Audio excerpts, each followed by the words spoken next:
Hello, and welcome to Session 9, Encouraging Study Habits. The first thing that we want to do when we want to work with students on their study habits is first off recognize we have to work with them, that this is not something that naturally happens, that students understand how to study on their own. So they really need to be taught. And some of the things that we can do to help them is come up with some basics. And the basics are decide when to study.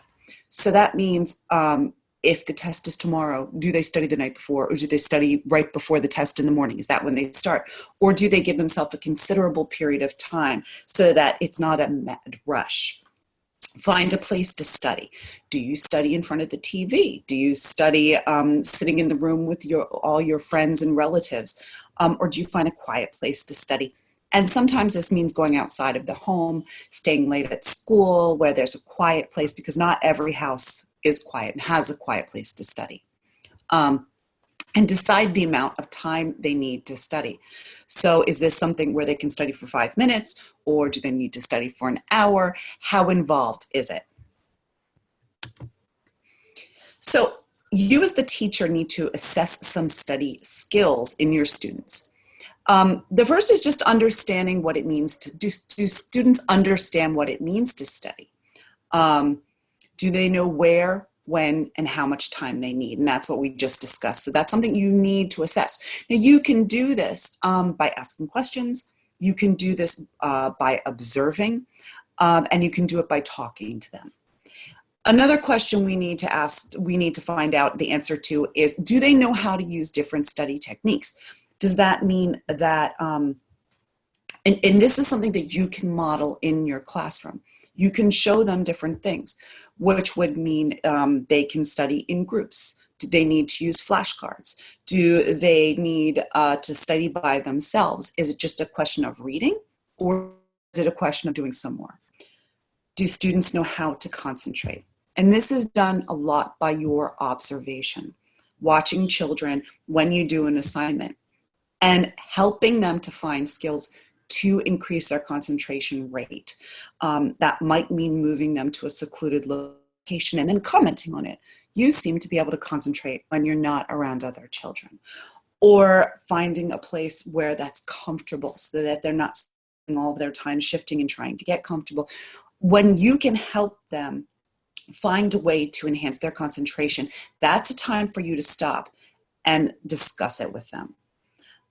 Do students know how to adjust the reading rate for the purposes of reading for studying?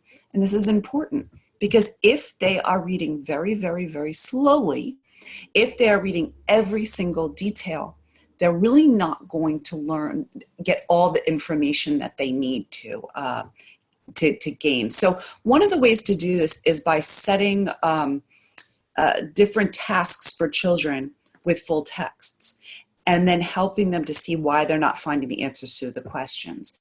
So giving them a long text and having them find something small in there. And doing this, you can do this as a read aloud, a think aloud, and this is something that you can really work through with them. Do students know how to ask clarifying questions?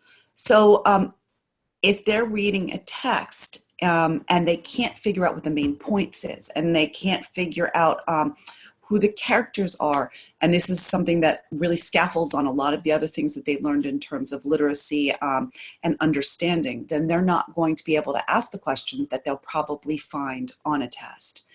And do students know how to use test-taking skills? Now, one of the ways that we have for students to learn how to study is SQ3R. There's a nice little YouTube video about that you can check out, that's also in the classroom, but it will break it down. So the first thing is to survey, to really look at your text and figure out what it's about. This is where children start to skim, where they start to figure out what the main points of the texts are that they need to study. This breaks out into the Q, which is to question. So they need to figure out some questions, whether it be questions that they find as they're reading the text they don't know the answers to, or if they go to section headings and they can turn that section heading into a question.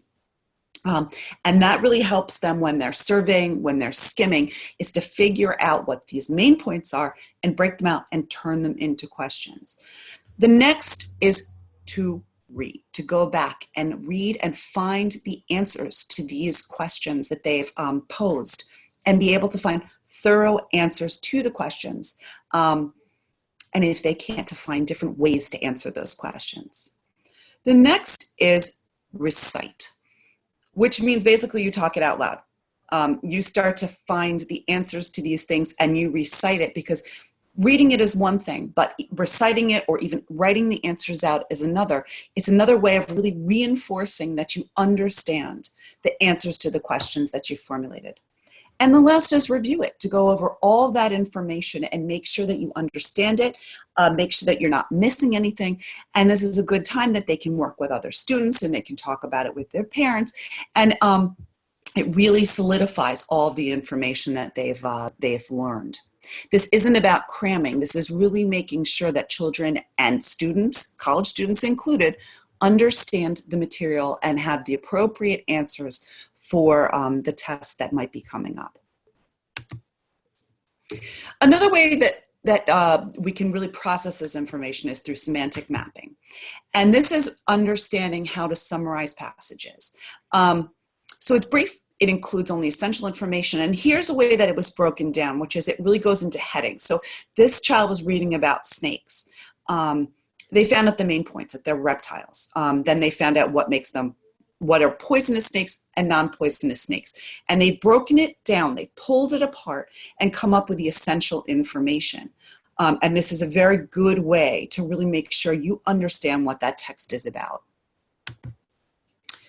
Now, the point of this is about taking tests. Now, we know that there's shortcomings to a lot of tests and a lot of assessments, because there's a lot that goes into that one day that you have to answer all these questions.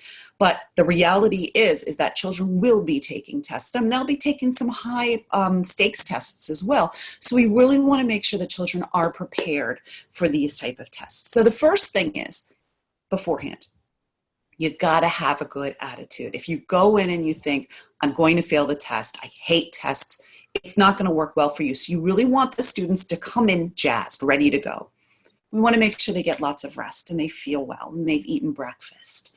And these are things that we can really help them prepare for. It doesn't mean they're gonna get it, but we want them to be ideal when it comes to taking the test in the best possible form. This once again goes to attitude, but be prepared to learn from your tests. We want them to go in and say, it's not just about whether or not I get a great grade. I really want to make sure I'm going to learn something when I'm taking. This is part of my schooling experience.